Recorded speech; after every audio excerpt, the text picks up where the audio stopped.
1. The shadow in the basement. A family in Pennsylvania moved into a century-old home that had a damp, dark basement. Over time, the mother began to notice strange happenings, tools moving on their own, faint whispers echoing when no one was around, and the feeling of being watched.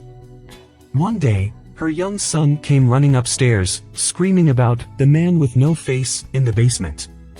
Terrified, they called in a paranormal investigator, who recorded a voice whispering, "Get out," on an audio device.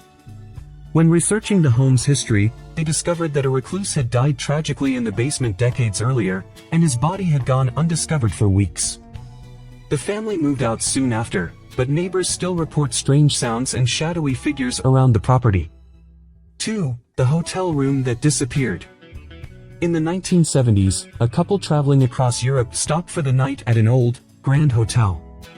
They were given a key to a lavish room decorated in vintage furnishings. The next morning, the husband left to fetch breakfast while the wife waited. But when he returned, the room was gone. The desk clerk insisted no such room existed, and the floor where it had been was undergoing renovation and entirely uninhabitable. Even stranger, no one at the hotel remembered the couple ever checking in. To this day, the husband swears the room existed, while skeptics suggest he may have wandered into an alternate reality. 3. The Phantom Hitchhiker. On a stormy night in rural Wisconsin, a man was driving down a lonely road when he spotted a young woman in a white dress standing on the roadside. Feeling bad for her, he offered her a ride. She said she was headed home, gave him an address, and quietly stared out the window for most of the ride.